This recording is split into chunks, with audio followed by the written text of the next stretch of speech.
Hello, I'm Terrence McNally, and welcome to today's podcast. Here on Freeform, we explore the lives, the work, the ideas of individuals that I suspect have pieces of the puzzle of a world that just might work. We look at new, innovative, and provocative approaches to business, environment, health, science, politics, and media, all based on the fact that I believe we can do better, and I want to find out how. This week, I won't have a guest. It's just you and me, and I'm going to give you my take on a few things. First of all, let me take on a big question. I have been saying for almost the entire time I've been on the air that this is about a world that just might work. And so what do I mean by that? What do I think are the biggest issues and problems we face? And what's our challenge? What's the work that we must be about? And here's what I think it is.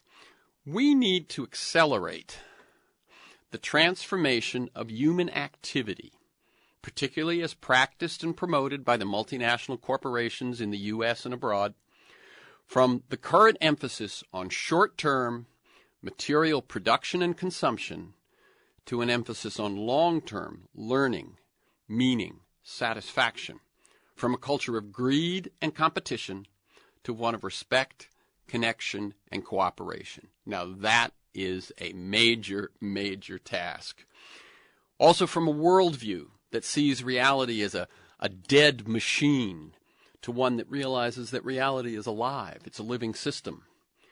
From separate, isolated, and alienated individuals looking out only for themselves and some particular small circle of concern, perhaps their family, their religion, their company, their industry, their neighborhood, to seeing themselves as members of a larger community whose actions are linked to the consequences beyond the usual geographical, political, or generational boundaries. See, as life speeds up, those who hold the long-term big picture approach, it's really incumbent on us to generate a vision and offer some guidance to deal with the short-term self-interests of individuals and communities. We've got to envision long-term big picture community and global self-interest and communicate it well enough that folks can see it as their own self-interest, that their self-interest is our, and I don't mean our, the folks on my side or the folks who think like I do. I mean our, all of us. We've got to see that our self-interest is basically our species' self-interest, our planet's self-interest, at every level a little bigger than how you look at it now. And one really key obstacle I see is that current U.S. culture distrusts any elite, in quotes, that would take the role of saying, here's a vision, here's another way to look at things, here's what we've got to be doing. And so our challenge is to overcome that obstacle, is to accept the reality that that's there, that's inbred in our culture, and anything we're going to do has to accept that as a given. How do we deal with that reality? How do we convert and transform that stalemate into movement in the direction of long-term big picture survival and success? I don't think we can wait for biological evolution. It's too slow for us as people. It's very fast for microbes who are challenging our antibiotics, but very slow for us. So we need conscious evolution, social evolution, cultural evolution, political evolution. And our job is to expand our own circles of concern and our own time horizons, and then work nonstop together in a very creative way to actually make that sort of vision, that sort of way of looking at things spread and spread and spread, because our survival depends on it. Now, as much as what I'm describing may sound spiritual or philosophical, politics plays a role in all of this. Politics has tangible effects. 50% or so don't vote, and many who do vote against their own self-interest. And there are, enormous obstacles to politics that actually serves the people. Money, ruthlessness, weak, bought-off media, and so on. We know that. We've talked about it many, many times on the show. But that doesn't mean we can step away from it and put our heads in the clouds or the sand, because when you sit on the sidelines, this juggernaut of self-interested, bought-off politicians, industries, finance, all of that is never sleeps, always working to get things their way. And so it's our job to have the same commitment, the same patience, and so on. So human beings doing their best, rising to their highest calling, their highest selves and values, as well as performing to the best of their abilities, that's what excites me. And it seems obvious if you look around in terms of healthcare, education, our relationship to nature. We are not doing our best. Now, is it because we choose money over pursuing our best as a culture, as a society, as a species? And if so, if that's really what's at it, are we aware that that's what we're doing? Do we make such choices by some sort of cost-benefit analysis in which we're just wrong about the costs and the benefits? And how does that happen? Why can't we see it? And can we do anything about it? What needs to change in the way that we perceive or even set up the risks and the incentives in our society? And how do we change that? One thing I really believe is that I and any who share this sort of purpose and vision need to get better at communicating. As I said, the old ways and the 1% have basically unlimited funds. And they will use politicians and they will use the media to spread their message. And their message basically is there's no alternative. It's our way or no way. It's our way or you're cut out. But what they ignore is that actually the vision that I'm talking about has human nature ultimately on its side. Science has learned that cooperation is actually innate in us. Evolution is not simply driven by survival of the fittest individuals, but rather by survival of the fittest species or the fittest ecosystem. To those who would say that competition is the law of nature, Edmund O. Wilson of Harvard points out there's cooperation among animals. The first prairie dog who stands up and barks surely dies, but his warning saves the lives of others, and so the trait takes hold. Packs that include the most dogs who get up and bark are the packs who survive. Most of us don't know that, and most of us don't know we don't know that. We just accept this notion of survival of the fittest and competition, and it's us and them, and my win is your loss, and your win is my loss. We need to use creativity, authenticity, and emotional truth to invite and challenge and inspire the action that it's going to take to create truly radical change. And radical, by the way, doesn't mean on the fringe, out of the mainstream. Radical comes from the same root as the word root. Radical means getting to the root of things. And that's what I'm talking about here, is really radical change at the very level of how we see the world and how we experience what it is to be human. Now, how do we get people to aspire to these ways of looking at things and these ways of living? One notion that I suggest could help us get out of some of the blind alleys and the traps of conventional wisdom and opinion about what's possible is to imagine, is to use our imagination. Obviously, imagination is going to be a huge player in freeing us from what we feel trapped in right now. So the imagination, the thought experiment I suggest, is stand in the future. Go to 2035, 2040, 2050, and ask, how did humanity turn things around? And if they did, how did they do it? And as you can imagine, if your answer to that is, no, we didn't, well, that's a pretty stark, a pretty dark prospect. But if you're able to imagine that we did, then you can ask how we did it. What made people stop acting out of fear? What made them realize that we are all in this together? Because some big players have failed at this. Christ wasn't able to do it.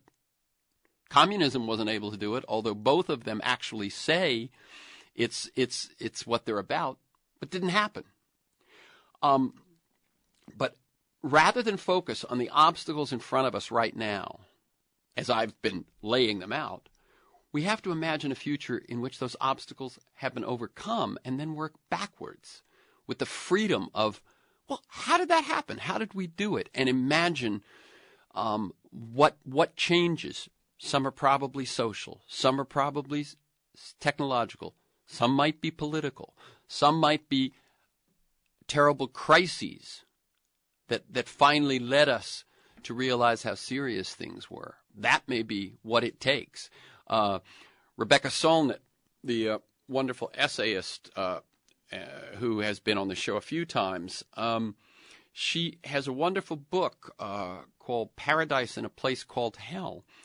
And she went down to New Orleans and the area of the Gulf after Katrina.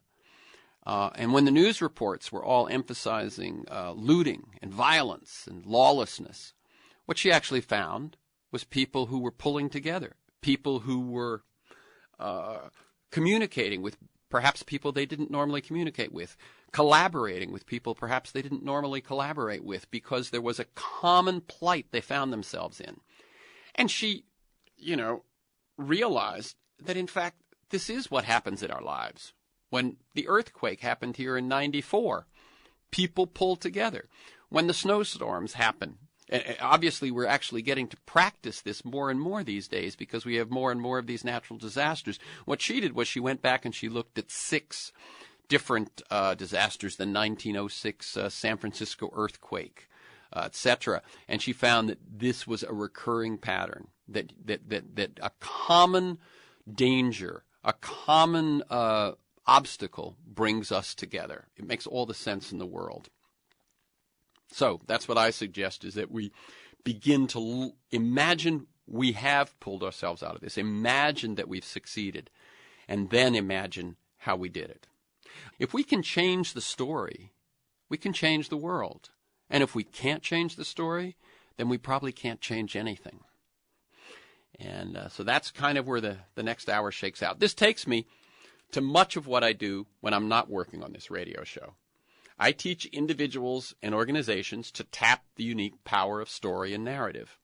And if communication is part of your work, or your organizing, or your community efforts, I recommend that you learn to tap this power. Ask yourself, have you ever told a story that made something, your job, your product, your campaign, your cause, come to life? Really made it come to life for someone, and then what happened? At its best, story's not simply a technique. It's not just the current fad, although it certainly is that right now. But it's not just the current fad that you add to what you were doing yesterday to make it shiny. I really can't emphasize enough that it has to do a great deal with the quality of your listening to others and to yourselves. Remember this, stories emerged under the sky, around campfires, or when 2 people shared what they saw and what they knew and who they were. A story is not a dead, static, solitary thing. There's something in the essential nature of a narrative that has to do with its being shared. I remember I visited the rainforest of Ecuador in the late 90s, and I was with the nonprofit Pachamama, and they have an alliance with a tribe down there, the Ashwar. The Ashwar did not have contact with the modern world until the 1970s. Okay? And the leader of the Ashwar at the time was a 29-year-old. So he's someone that had been born in what, in a sense, for them was prehistory. And he was with us as we took a trip by boat deep into the rainforest. And we visited a very small village where a former warrior, now sort of tamed by the contact with the West, as ironic as that may seem, and the 2 of them met for the first time. So here's a warrior probably in his 50s and this young 29-year-old leader, and they spent about 10 minutes talking with each other in what almost seemed like song as they went in the Ashwar language, back and forth before the rest of us just standing around and watching. And what it was, I asked him afterwards, what they were doing was they were telling the story of their families. If you remember in the Bible, so-and-so begat, and so-and-so begat, and he begat, and she begat. That's basically what they were doing, their entire history of their family. And that was the what you did when you first met someone. You told the story. If you go to Hawaii, there's a great deal of attention paid to talking story. Most indigenous people realize that sharing stories is an essential part of life. For years, I've been saying that stories, in the workshops that I do, and the speeches and the consulting and so on, that stories are a unique resource you can use to build credibility with new audiences, to deepen the engagement and trust with those that are already on board with you. And I still believe stories have unique power, but I've come to think that good stories are not enough. What's become clearer and clearer to me over the years is that the strongest communication is often the combination of data and story. Because data does such a great job of presenting challenges and tracking accomplishments and demonstrating value. And it speaks to, of course, we can imagine, to a different part of us. We want to reach people through their hearts and their minds. The story reaches their hearts, and the data often reaches their minds. So think of it this way. If you're buying into what I'm saying and you're thinking of using story to build your cause or improve your work, etc. Whenever you come up with a great piece of data, find a compelling human story that illustrates it. And if you learn about a great story in your company or in your organization, then see if you can link it to a piece of data. This way, you as I say, you get to both hearts and minds, and you demonstrate. If you add a piece of data to a story, you help people get over that feeling that that's just an anecdote. That's just one little feel good anecdote. And since you're communicating in order to make things happen, whenever possible, add the third element. Don't be afraid to do this. In fact, be hard on yourself. Make sure that you do this. Link the story and the piece of data to the call to action that's up for you right then. When your purpose is advocacy, link a powerful story, a memorable piece of data, to your funding request, your policy recommendation, whatever it is you're doing. Story, data, call to action. And if you can get you and your team to be thinking this way and expressing yourselves this way, I tell you, you're going to have more success. Now, one thing about data is that I recommend one piece of data. Too much data and people get overwhelmed. We know this. So find that one number that's memorable, surprising, easy to understand, maybe even able to generate a picture in the mind's eye.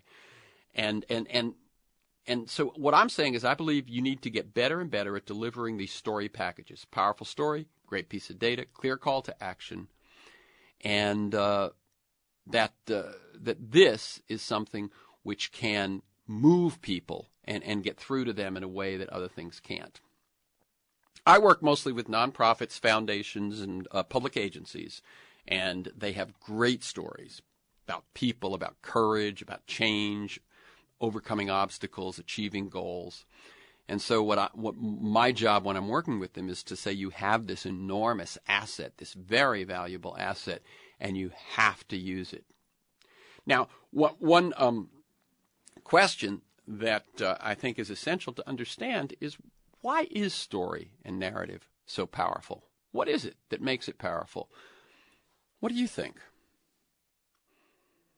This is Free Forum, by the way. I'm Terrence McNally, and it's a little different this week. Instead of doing an interview, I decided I would share with you some of what I found valuable. I'm not interviewing anyone. I'm just talking with you. And if you want to learn more about my work, go to terrencemcnally.net or world@justmightwork.com, to the same website. And as I said, we'll take some calls towards the latter part of the hour at 818-985-5735. So, Salman Rushdie says about story, we are storytelling animals. We are the only creature on earth that tells itself stories in order to understand what its life means. Therefore, the story is of unusual importance to us. Whether we're writers or not, it is something unusually important to human nature. Why? Well, it has to do with culture, a culture is basically the set of stories that a group agrees on. Jerome Bruner says to be in a viable culture is to be bound in a set of connecting stories. That's one way to think of what is a culture. It's the stories they agree on. This has been true since tribes and since time immemorial. It also has to do with identity. We are the stories we tell others and the stories we tell ourselves. If you meet someone for the first time, or you go for a long drive together, you strike up a conversation with someone on a plane, or you go on a first date, there's probably a set of stories that you tell. And to some extent, those stories are who you are. Roger Schenck in Tell Me a Story, Narrative and Intelligence says, we tell stories to describe ourselves, not only so others can understand who we are, but also so we can understand ourselves. And telling our stories allows us to compile a personal mythology. And the collection of stories we have compiled is to some extent who we are.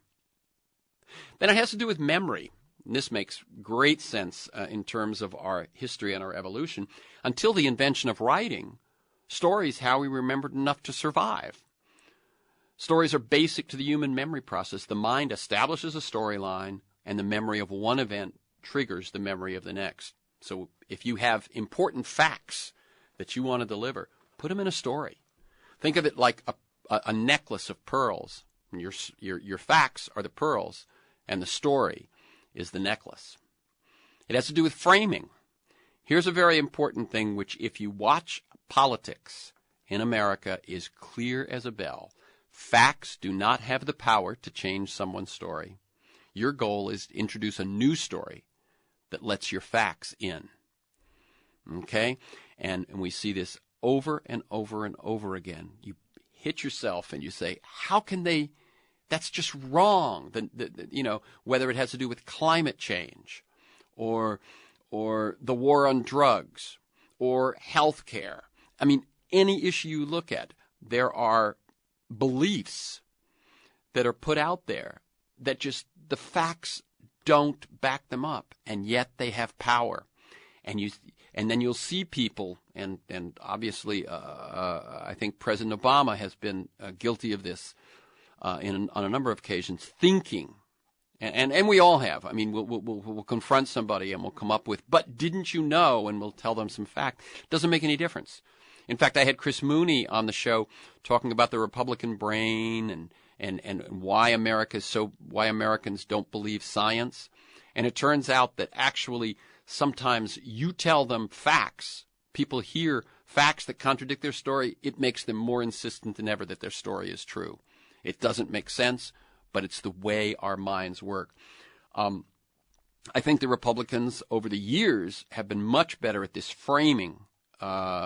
Just whether it's Frank Luntz or Karl Rove, and they've had their losses lately. But I mean, think about it: all the death tax that frames the conversation about inheritance tax, big government, and the naming of policies like calling something the direct opposite of what it is, just gets in the way and fogs up the brain so that facts don't even have a chance to get in. I thought the 2004 election was just the greatest example of this ever. They framed John Kerry so well that they didn't need to even remind you of the frame. Words and ideas and even images stuck to it like Velcro. And I believe the frame was, he's not like you. He's not a regular American. He's somehow foreign. And then all you had to do was hear the word Massachusetts or his wife's name pronounced with an accent, Teresa, or see a picture of him windsurfing.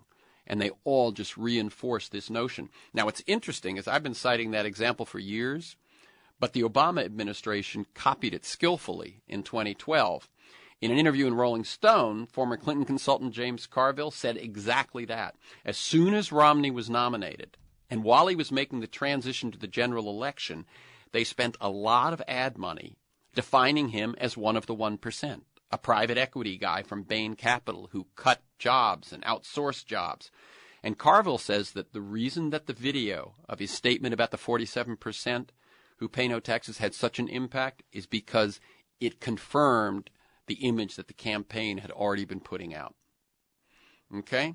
So stories, if you want to change someone's story, you can't do it with facts. You've got to tell a better story. At a very young age, children start telling stories to their stuffed animals, to their pets, to each other. They tell us back the stories that we tell or read to them. They don't start talking in abstract notions until 6, 7, or 8. Story is our native language. And if you were told or read stories as a child, most of them probably stuck to a classic structure: beginning, middle, and end, heroes and villains, goals and obstacles, and finally morals or messages. That it works in fairy tales, it works in folklore, it works with children, it works with us throughout our lives. So, what makes a good story? Okay, if we agree that story is powerful and has sort of unique powers that we're not going to get with facts or graphs or PowerPoints or any of that, what are the elements of a good story? It turns out there is a classic structure that's been with us from Aristotle to contemporary Hollywood. And there are a few qualities that many of them share as well. So, the structure is this. Who's the protagonist? The lead character, the hero. Stories need someone to drive the action, someone for the audience to follow and identify with and root for. So you establish a protagonist. Then when your story begins, you want to set up that life is normal. This is a day in the life. This is a moment.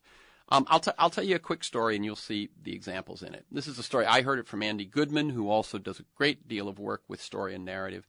But it originates with Richard Eyre and his wife Linda. They teach parenting skills, so they're always on the lookout for examples of good parenting. Their website is valuesparenting.com. So Richard's in the supermarket. He's at the fish counter.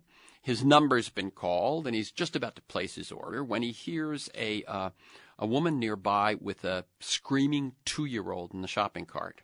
And the kid is, just letting loose. And he overhears the mother say, "It's going to be okay, Jennifer. We've just got to get cereal and milk and bread, and we're going home." And he's so impressed with how calm she is. But before he can talk to her, he's got to order his fish. It's got to be cut and wrapped and so on. So he's stuck there at the fish counter. She goes off. Once he's got his stuff and he goes to follow her, she's down at the end of an aisle. There's 3 or 4 shopping carts between them. The kid is still screaming, and he hears her again. "We've got the bread, Jennifer. We're just going to get the cereal and the milk, and we're going home." And he wants to get to her, but he can't get past all those carts, so he figures it out. Well, wait a minute. I know she's only got 2 more items. I'll go wait for her at the checkout counter. So he goes. Sure enough, in about a minute, here she comes. The kid is still screaming. And he hears the mother say, "It's okay, Jennifer. We've got everything we need. We've just got to pay for it, and we're going home." And he goes over to her and he introduces himself. "I'm Richard Eyre. I am always looking for examples of good parenting for my website, my work. And I got to tell you, I'm so impressed with your calm, the way you're talking with your children. How old is little Jennifer?" To which the woman says, "I'm Jennifer." Now, when I tell that story in workshops, it not only always gets a laugh, but that little simple story demonstrates all the stuff I'm going to tell you about the structure of a story. As I said, you need a protagonist. Well, that's Richard. His life is normal. He's buying fish.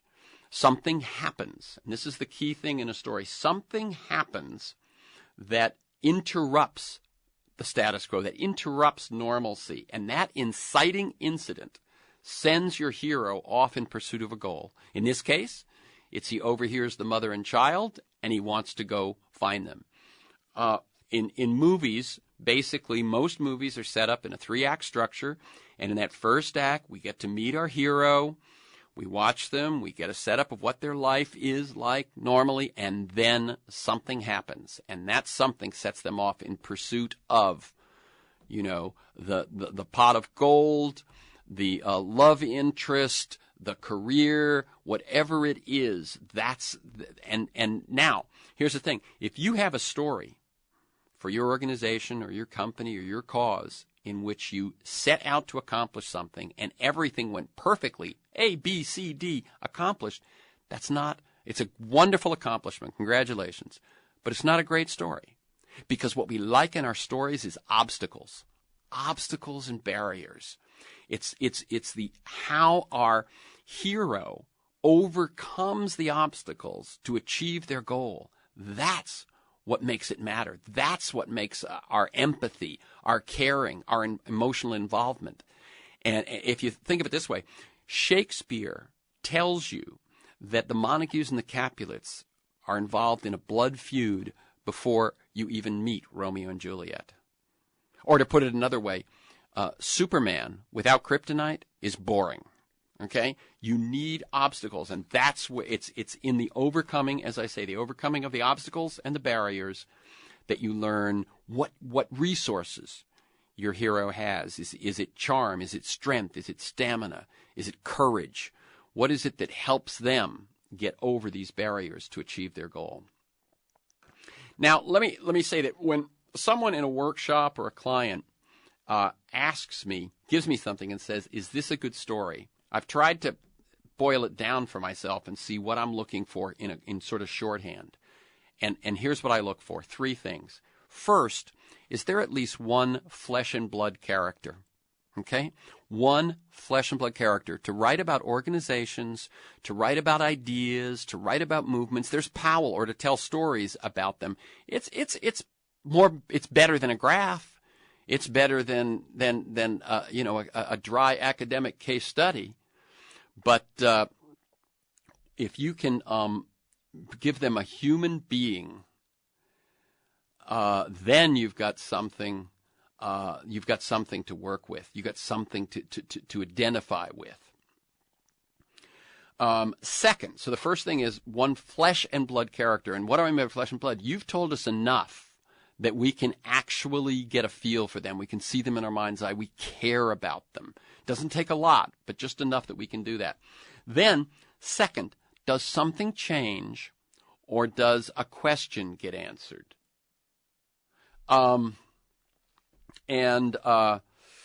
This is important because it's what gives the story momentum.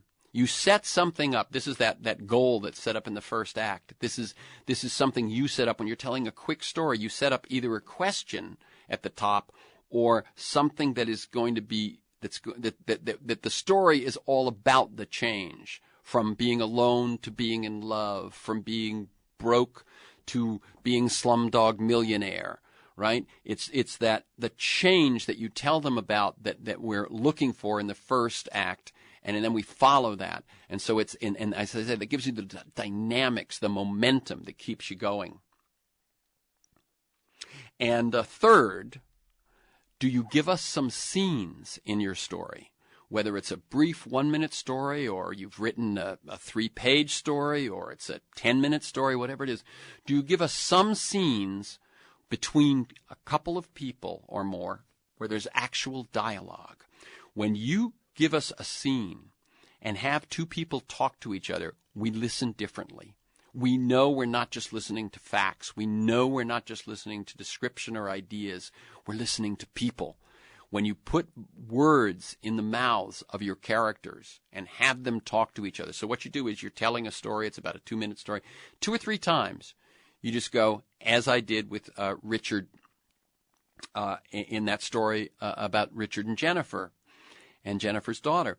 It's the dialogue that lets us know we're actually in something that's happening and not just something we're talking about. Okay? At least one flesh and blood character, something changes or a question gets answered, and scenes with dialogue. What are some of the other qualities of good stories? Concise but colorful. You've got to be concise enough that people can follow your story. You know, you don't want to drag on forever. There are some great storytellers who can do that, who can tell the Shaggy Dog story that goes on forever, but not many of us can. People like their stuff, come at me fast. What's the point? Cut to the chase. So you want to be concise, but you also want to be colorful so that people get involved. And one way you do that is with very specific details. It's interesting. There's a paradox, and I've watched it for years in the realm of story. The more specific the detail, the more universal the connection. I think it's because general and vague descriptions don't even make an impression, but the very specific one does. I'm just throwing a phrase out. An angular 8th grader in a suit he's about to outgrow sitting in a living room with a few too many knickknacks on the shelves. Okay? Takes a few seconds, nothing complicated, nothing literary about it. But I will wager that you can see that. You can relate to that more. And even if that wasn't exactly you or you haven't exactly been there, the fact that it's specific makes it more real. Okay? Couple of more things about stories. Readers experience action as if in real time. Okay? In movies and television, scenes happen in real time. That's how long it takes. You can't, then you'll have a break between scenes maybe where, a month goes by. But in that scene, it's happening right then. That's the way stories have to feel. It's happening right now. It's happening in the present. We're inside of it. We're not outside looking in. We're not looking back. It's happening now. It's right there. We use the present tense a lot when we're talking about it. In other words, right? Richard sees the woman. He hears the child. It's present tense, and so it feels that way. And then that key thing is we got to stay till the end to learn what happens. Stories of this kind, these narrative stories, are the opposite of classic journalism. Classic journalism, in the first paragraph, who, what, when, where, and how, right? Because the way journalism works is you want to give people what happened, and as quickly as you can, and then if they want to learn more, if this is a story that interests them, then they read and they find out the details and the history and everything. In a story, it's the opposite. It's through the scenes and the details that we build up, and we do not find out what happens until they all come together. Okay? So, you want to show us how a character changes or a question gets answered in that story. So you want to set things off up at the top and pay them off at the end. Challenges, and then they overcome. That sort of thing. So you're setting things up and then paying them off, and that keeps people involved in your story. Language. You want characters to speak to each other, which I said, that's important if you can have real dialogue. But also remember that you're going to tell your stories to different audiences and gear your language to the audience you're speaking to. Okay? Same story can be told lots of different ways. And your goal is to tell it in a way that makes people excited. And finally, emotion. Well, not finally. I have two other things. Emotion. Good stories engage our emotions. That's why we'll that's why we tell them.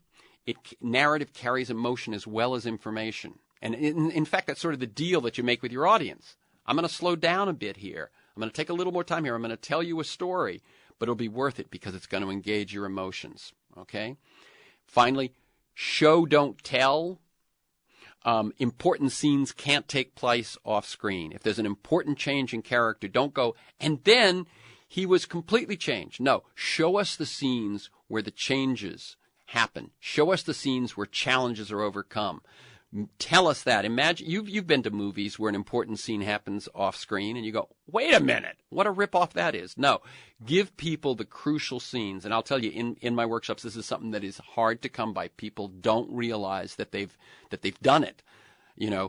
So and so was having a very tough time, and they came to our agency. Now they're doing great. No, what happened? Okay. And the last thing is meaning. You want to have a clear meaning, lesson, or moral. That's why we tell stories. Ira Glass of This American Life, there's a rule in a This American Life story that you have to tell the audience the lesson every few minutes. The basic format of every This American Life story is then this happened, then this happened, then this happened. This is what it means. Then this happened, then this happened, then this happened. This is what we learned. And so you've got to learn to do that. And if you think about just that, then this happened, then this happened, then this happened, this is what we learned, that'll be a very simple way to outline almost any story. One other person you might look up if you're interested in story is Marshall Ganz, G-A-N-Z. He worked with the United Farm Workers. He did the storytelling for Obama in 2008. He now is teaching and using story at Harvard. Harvard has revamped their whole fundraising, the way they fundraise, to emphasize stories. And Marshall Ganz says, there's a story of me, the story of we, and the story of now when you're doing organizing. As you can tell, he's that's his way is as an organizer, whether with the UFO or the UFW or Obama or Harvard. The story of me, how does this connect to me personally? What shows I have some skin in the game? Why does this touch me? The story of we.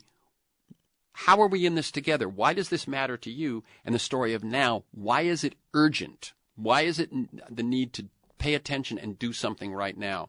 And Marshall Gans has done all of his organizing around that use of storytelling.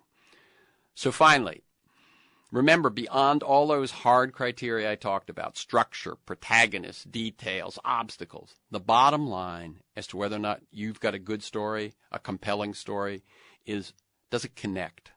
Does it invite us in? Does it express and evoke emotion in both the listener and the teller? Does it touch us? Does it remind us of our own stories? You know that happens when you hear a story. You remember, oh, I remember my first grade. I remember my first plane trip. I remember, right? And that's a kind of involvement that you don't get without it. And finally, stories build relationships and trust. And that's what so many of us need and want, especially if we're trying to change the world. Okay, someone asked, what do I mean by call to action? So thank you for asking that. What that means is, in my case, maybe I'm saying, here's all this stuff, and my call to action is get involved, get active. That's a pretty general one. But when you tell stories, very often the call to action is, and if you agree with this story, if this story has moved you, then you want to join our movement. That's the call to action, is will you join our movement? Will you buy our product, right? If you're fundraising for something, it's will you donate? And what you do is the story gets people involved. The call to action is what you are asking them to do. Let me quickly.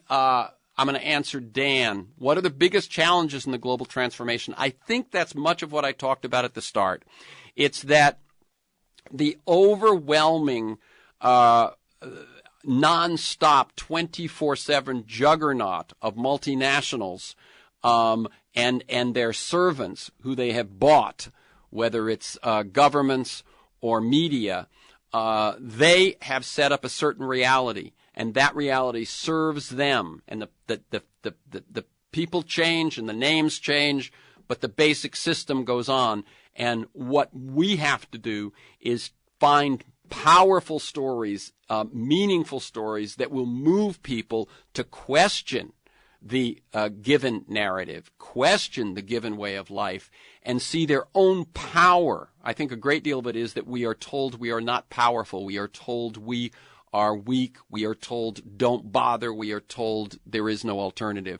And so I think that's the biggest challenge. I can remember I gave a speech at my 20th college reunion, and I said it may sound like I'm talking like I'm an environmentalist and I'm talking about the environment, but the piece of the environment that I think most needs change and where the change has to happen is in our consciousness.